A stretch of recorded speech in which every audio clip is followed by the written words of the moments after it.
Hey guys, welcome back to my YouTube channel. If you are seeing my face for the first time, my name is Orelua. You're welcome to Journey with Ore. 20 subscribers, thank you so much for coming back. You guys are amazing. Thank you for the love. Thank you for the support. Thank you for your comments. I see every one of those comments that you leave, and I really do appreciate them. Thank you. Thank you. If you are yet to subscribe, please subscribe. Do not forget to subscribe. I beg you to subscribe. And yeah, I'm just going straight into today's video. As you can see from the topic, you would have seen that today's video is talking about living alone, the side effects, the advantage. Just to share my experience with you guys. So without wasting so much of your time, we're going straight into today's video.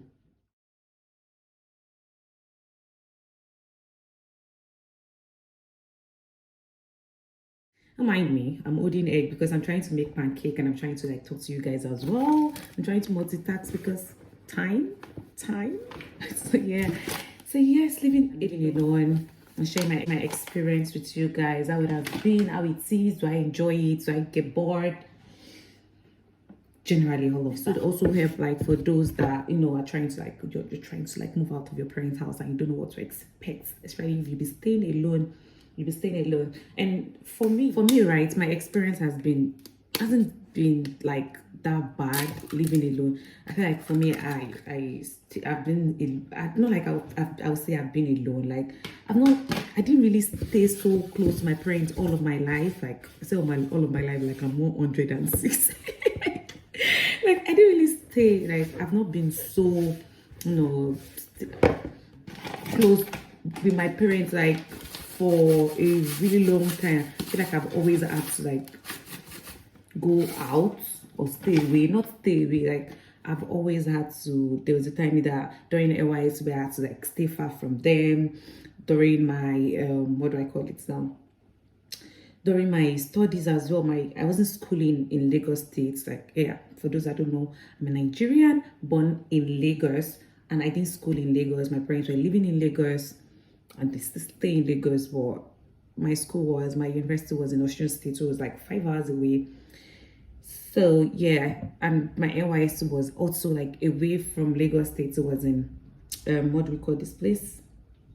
Akwa Ibom, Nigeria.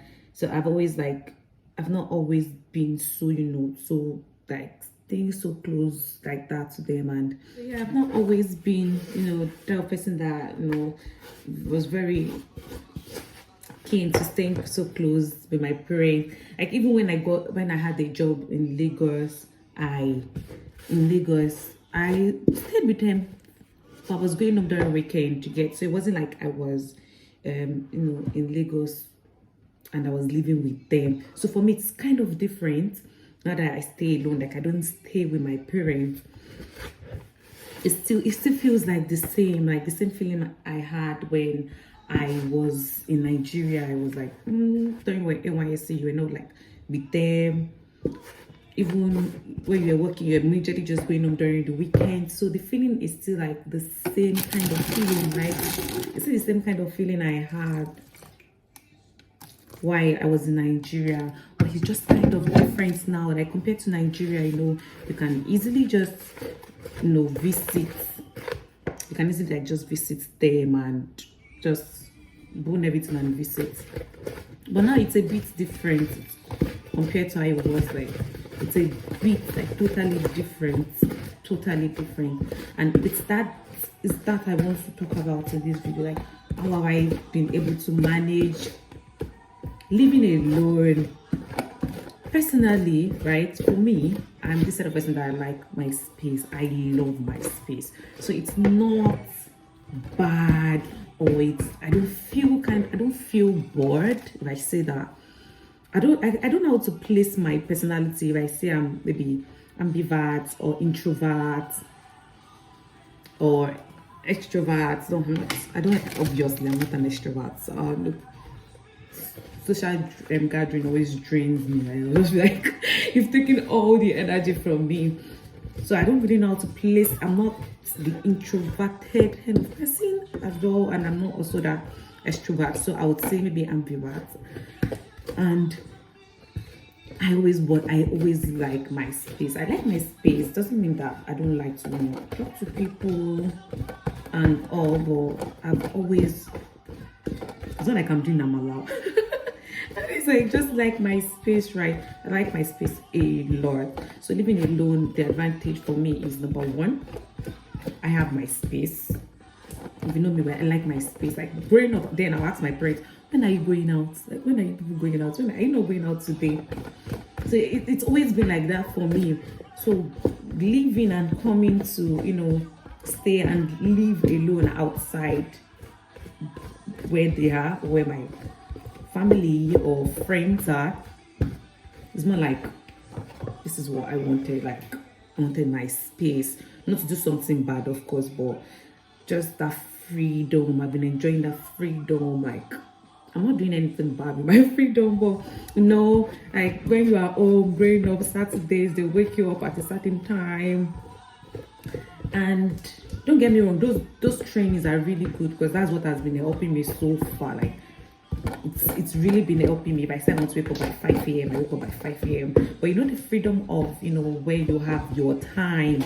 On Saturday I can decide that I want to wake up by 10, and I wake up by 10 and I get to do my house chores and I do all I need to do by that time, right?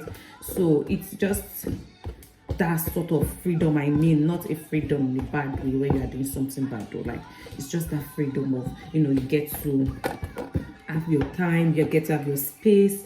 If you need to you know, sleep for a moment, you sleep for a moment. Somebody to start, you know, picking and dropping things and making noise. Like, noise for me is just very I don't want noise. Yeah, just saying, like, I don't like noise. I don't like noise. I don't like all those even tiny noise, like someone dropping something on the floor when I'm sleeping. Because before I find sleep, it takes time. Like, I have to, you know, I don't know how to just go to my bed and just close my eyes and sleep. Is it that I'm either tired and then I fall asleep, or there has to be like quietness, like peace, like everywhere just quiet, like no noise, then I sleep, right?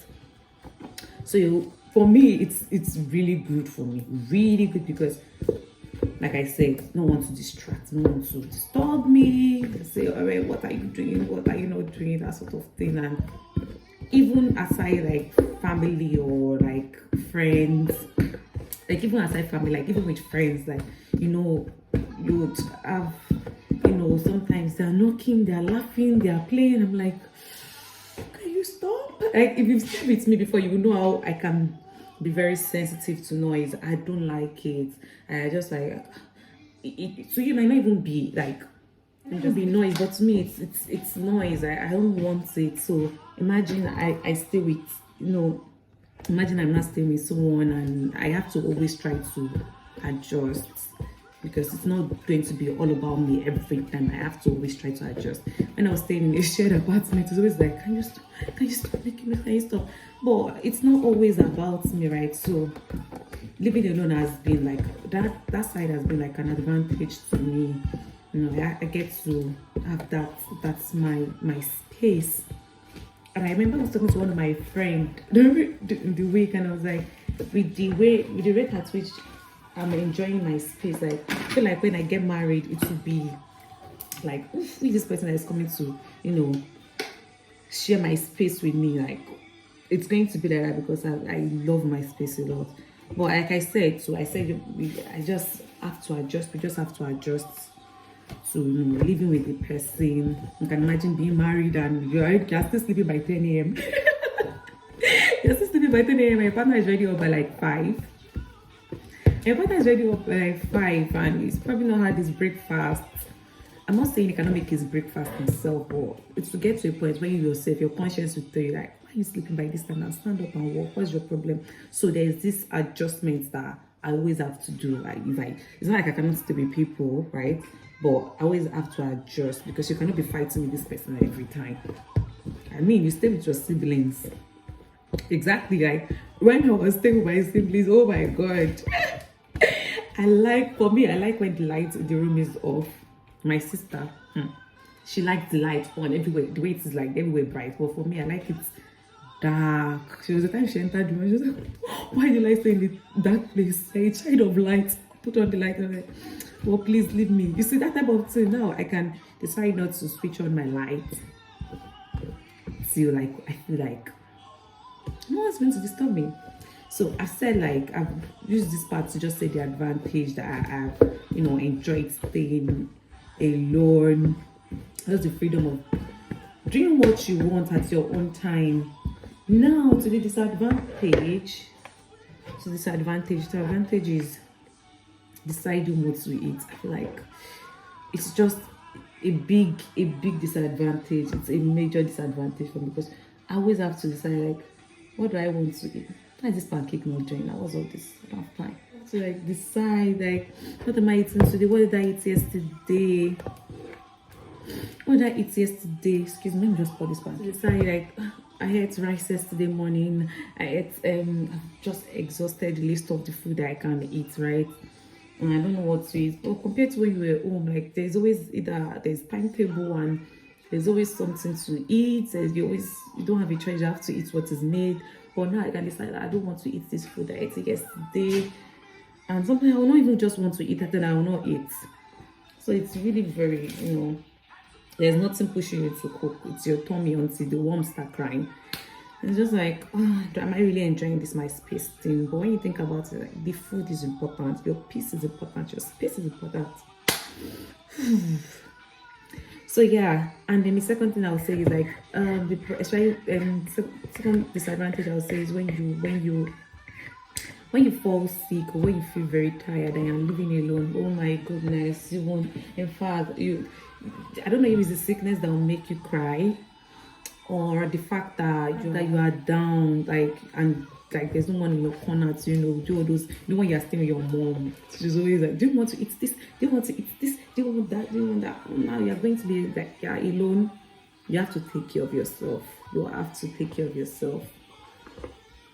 Like, nobody needs to tell you before you go to the pharmacy, before you book an appointment with your GP. You just have to do all those checkups that your parents will tell you, now go to the hospital. You do it yourself and you're like, this I don't with them. I'm not going to go back to my mama house like this. But it is what it is, right? And you just have to take care of yourself, right? You take care of yourself. And for me, that times I'll feel like, oof, like, if you're home, if I was home, I probably have had like varieties of food when I'm not feeling fine. But now I have to tell myself, or you have to eat because you need to take your drug. And you have to be strong. You have to be strong for yourself because nobody's going to pet you. You need to go to the bathroom to have your bath. You need to shower, use cold water to bath when your temperature is hot. Like, those type of things, you're going to miss all of those things. And, you know, imagine then when they will just be making pepper soup for you when you're not feeling fine.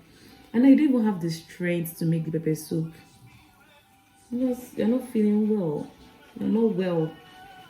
You're not. Because you're not well. Yeah, so I know that.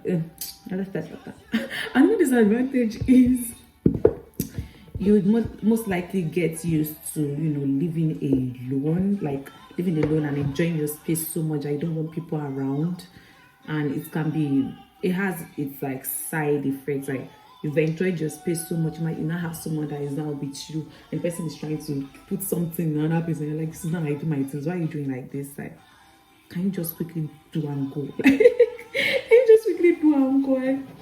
There's the tendency for you to start feeling that way, especially if you've stayed and you've taken care of yourself so much, you've like properly taken care of yourself, and so it's coming to your space, and the person is trying to take care of you, like, though I'm an adult, like, I do these things myself. So yeah, that's the disadvantage of it. So yeah, but generally living alone is going to, I think I didn't say this as part of the advantage, like, you become responsible. Of course, you become responsible. Nobody needs to teach you. My pancake is looking good. I should show you guys. So yeah, generally, like, you feel responsible. Let's adjust this a bit. Yeah, you get responsible. Like, you become responsible. I become a responsible adult. You need no one to start telling you, how to act, how to behave. But you live responsible because, you know, nobody's going to tell you you need to, you know, switch off the lights when you are going out. You need to, you know, clean your house. You need to become that responsible adult, proper responsible adult. And you don't wait for someone to tell you what to do before you do it. So yeah, we've officially come to the end of today's video. And For those looking to, what do I say? Just looking to live alone and looking to run away from mommy and daddy's house, please just enjoy it while you last. Now, don't rush. Like, don't be in a hurry to, because you want freedom. Trust me, you're going to miss it. Like, you're going to legit miss it. So we've come to the end of today's video, and that's the end of my gist. I need to focus on my pancake. See you guys in my next video. Bye.